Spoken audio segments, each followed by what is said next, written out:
Stove మీద ఒక pan పెట్టుకొని అందులో 1 కప్పు గోధుమ పిండి అలాగే 1 కప్పు శనగపిండి వేసుకొని ఒక్కసారి అంతా బాగా కలిసేలాగా బాగా మిక్స్ చేసుకున్న తర్వాత మధ్య మధ్యలో నెయ్యి యాడ్ చేసుకుంటూ పిండి అంతా కూడా ఇలా కలర్ చేంజ్ అయ్యి దగ్గరికి ఇలా ముద్దలా అయ్యే వరకు ఫ్రై చేసుకోవాలి. పిండి ఇలా రావడానికి నాకు ఇక్కడ 5 నుంచి 6 స్పూన్ల వరకు నెయ్యి పట్టింది.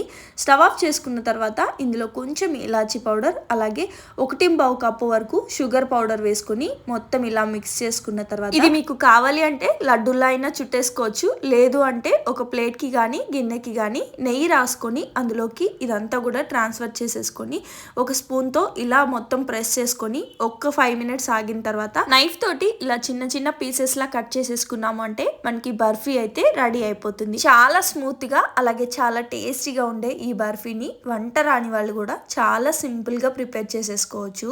తప్పకుండా ఒకసారి ట్రై చేసి మీకు ఎలా వచ్చిందో కామెంట్ చేసేయండి.